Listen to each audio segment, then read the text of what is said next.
All right, so we might get started. So welcome everyone and thanks for joining us for this follow-up Payday Super webinar.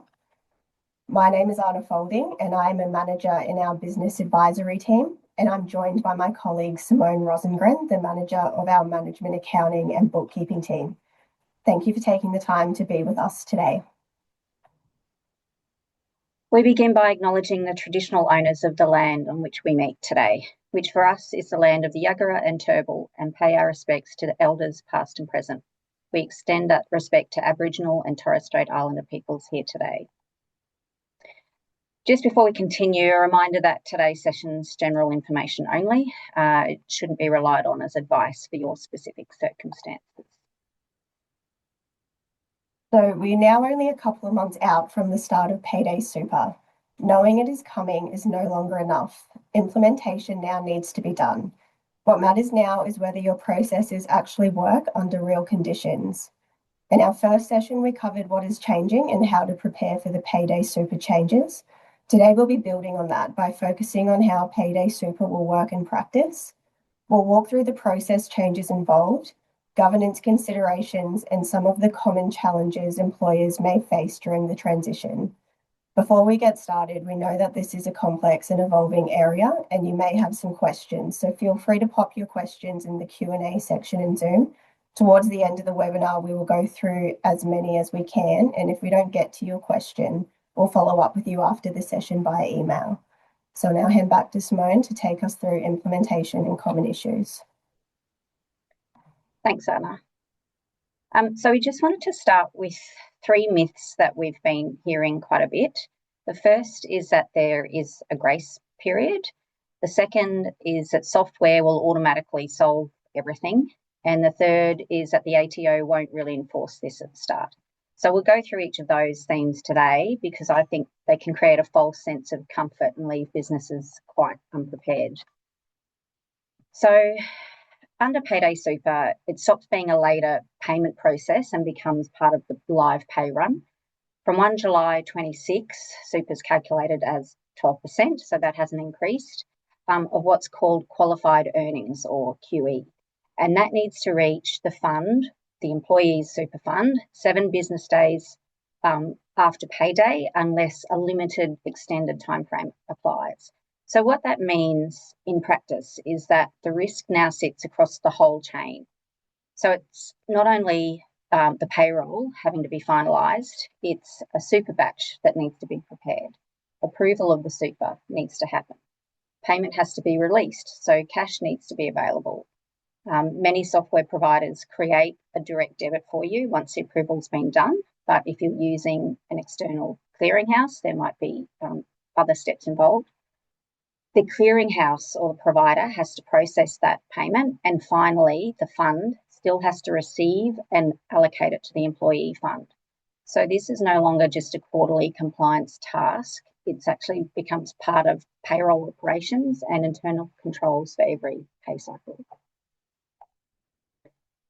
No general grace period. So this is one point worth being very clear on. There is no general grace period after 1 July 26. Where employers can run late for a while as they adjust.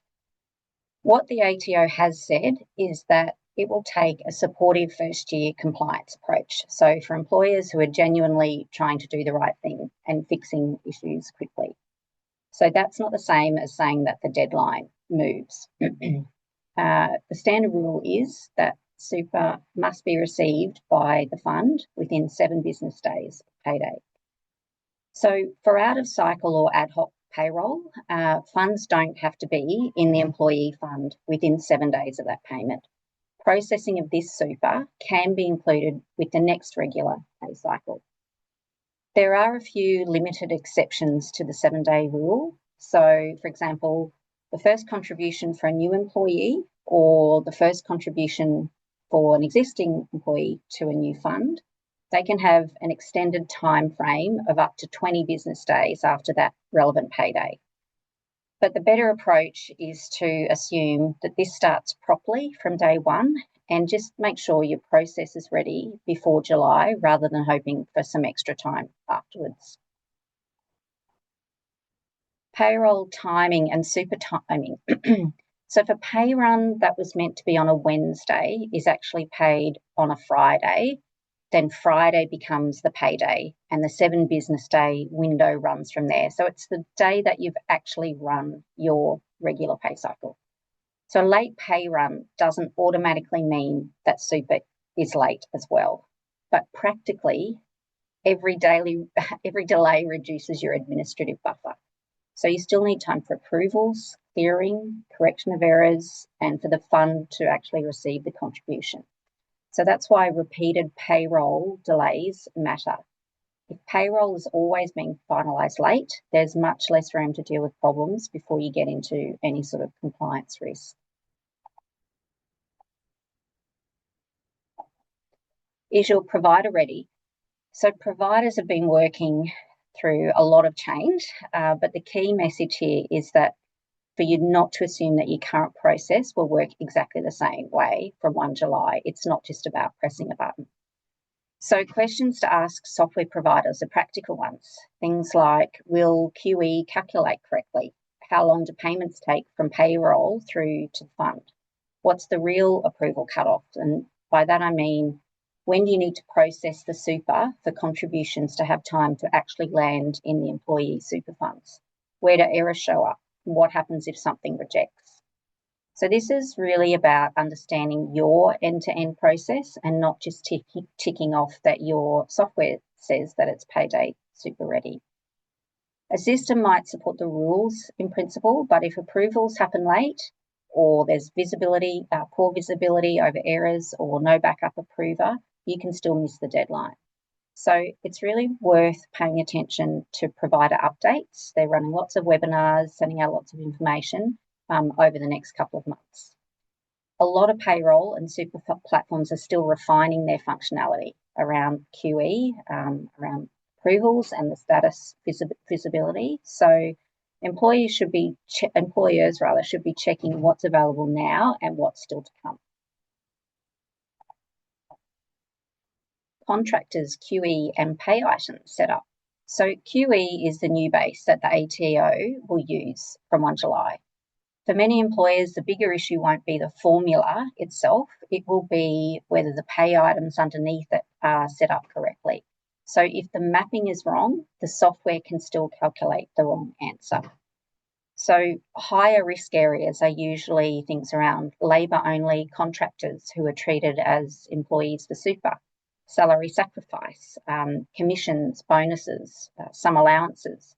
So these are items most likely to be missed or treated inconsistently if the setup has evolved over time and then it hasn't been corrected.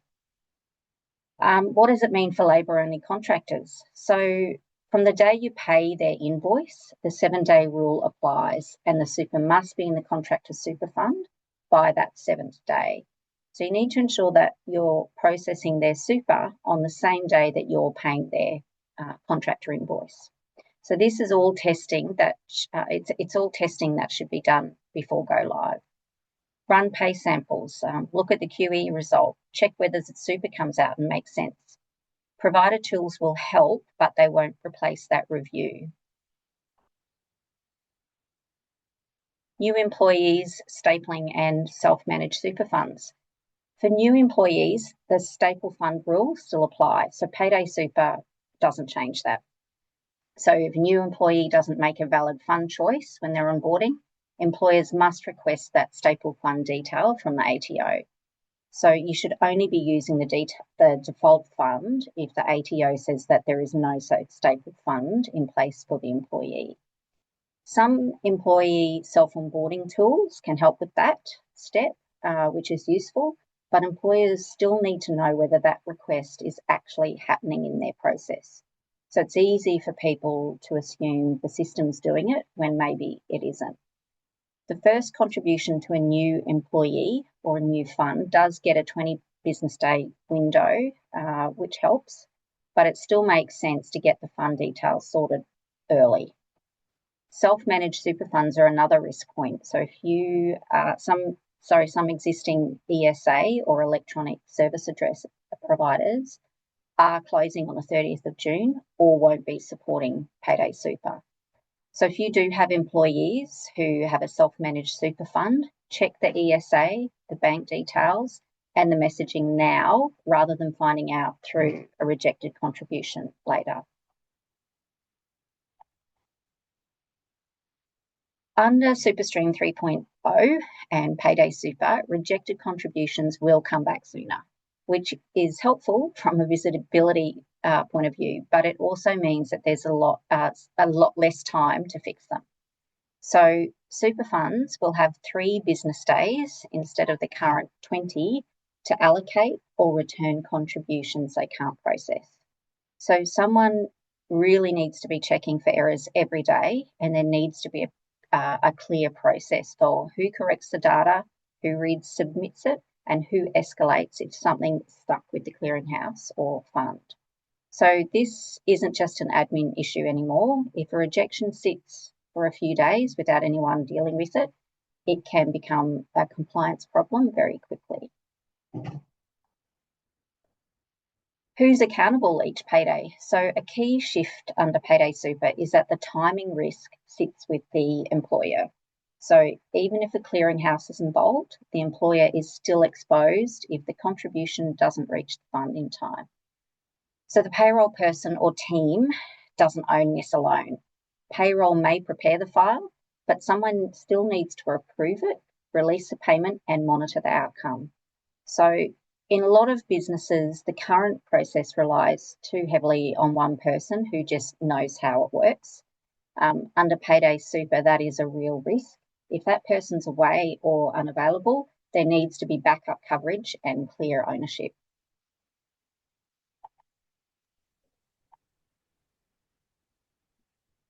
Over to you, Arna. So, what controls should be in place? With just over 2 months until 1 July, focus needs to move from awareness to execution. Internal controls are where we see the biggest readiness gap at the moment. So, most businesses are aware that Payday Super is coming, but may not be thinking about how it will work practically in their business. So, documentation of this process is now essential. And this includes who is responsible for pre-pay-run checks, who finalizes payroll and initiates super payments, who approves the payment and when, how are exceptions and rejections handled, is there confirmation that payment has been completed, and what happens if someone is on leave or is otherwise unavailable. So if we get it wrong, super is no longer a quarterly task. It becomes part of the regular payroll cycle, which means payroll accuracy and timing matter much more than before. So under Payday Super, risk scales with pay frequency. Currently, there is 4 quarterly late payment risk triggers. A fortnightly payroll creates 26 late payment risk triggers per year. So issues do need to be identified and fixed earlier. Another big change is how late payments are dealt with. So the current late payment offset only applies up to the March 26 quarter for eligible late payments received by the fund by 30 June. Late super payments up to the end of the June quarter are still dealt with using the existing SGC rules, which means lodging an SGC statement and paying the SGC to the ATO, not the super fund. So under Payday Super, SGC is moving from being self-assessed employer lodgements to an ATO-assessed process. That means that the ATO will play a bigger role in identifying and assessing missed or late super, and a notice of assessment will be issued. So the current 10% per annum nominal interest and $20 admin fee per employee per quarter is being replaced. Under Payday Super, the charge includes daily compounding interest at the general interest charge rate. So this is currently 10.96%, and there'll be an administrative uplift of 60% of the total shortfall and notional earnings. So penalties are being tightened. The new regime is designed to discourage late payments more strongly than the current framework. So another big consideration is cash flow. So from 1 July, super must be treated the same way as net pay. This is now widely understood, but the cash flow and working capital impact is underestimated. In practice, many businesses are still operating under the quarterly payment system with a 3-month super buffer. That'll disappear from 1 July. So July is the pressure point for cash flow if you're still operating under the quarterly system. The June quarter is due by 28 July, but you will also have super on July pay runs due in the same period. This could mean 4 months of super paid in 1 month. If unpaid super has historically sat in your bank account as part of working capital, that cash will no longer be available. Timing is also important, not just do we have enough cash, but do we have it early enough each pay cycle? So say invoicing is done at the end of the month with 30-day payment terms and payroll is fortnightly. Is there enough of a cash buffer to cover this timing gap? So what employers should do now: test the full payroll to fund workflow, assign clear ownership across your payroll and finance divisions, align payroll finalization and super payment timing, implement and test exception and rejection processes, confirm provider SMSF and clearinghouse readiness, review your contractor arrangements under QE and confirm they are set up correctly, review your cash flow and working capital needs under the new timing, and assess your working capital facilities if timing gaps exist. Questions. That was a quick run through, but I think we had a lot of content in there. So we do have 2 questions. The first question is around member verification requests for new employees. How can we verify this via super clearinghouse like Click Super? I am not familiar with Click Super. I would imagine the first step would to be checking with Click Super whether they have that feature. Anna, do you know anything around that one? We can, yeah, we can look in. Yeah, we can look into that one for you and come back with an answer about that one. Another one is, one of my clients has a company which only employs her. She doesn't use software and she sends super to her fund by BPay. Does she need to pay for a messaging service or SuperStream, or is her current system going to work going forward? I would suggest that she jumps on perhaps using Xero. So I always tend to go towards simplifying things and not doing manually the way we used to. So with anything like this, it would be a much better option, I think, to be doing it through a clearinghouse, which Xero can simply do for you. Arna, I'm guessing that this has to do around PSI as well, maybe, unless wages are being paid. Do you have any? I agree with what you're saying, just from a risk point of view as well. Like the more automated the process can be, the better. Yeah. If something happens to her, she's not paying the BPay, or, there is a risk. Like we said, if there's only one person doing something and it's quite manual and they just know how it's done, then that's a risk in itself. Any other questions? No other questions? We must have covered it all, Anna. If you do have, sorry, I'll just go to the next page. So I just want to thank everyone for joining us today. I know everyone's getting bombarded with Payday Super webinars, and we're pretty much recycling all of the same information, but hopefully you found something useful today. Please contact your Vincent's advisor with any questions if we can help. And we've also included a few ATO links on this slide. So along with the areas that we can help you working through, hopefully we've been of some help today. So there will be a recording for this webinar, and we'll also be sending out the slides in a follow-up email.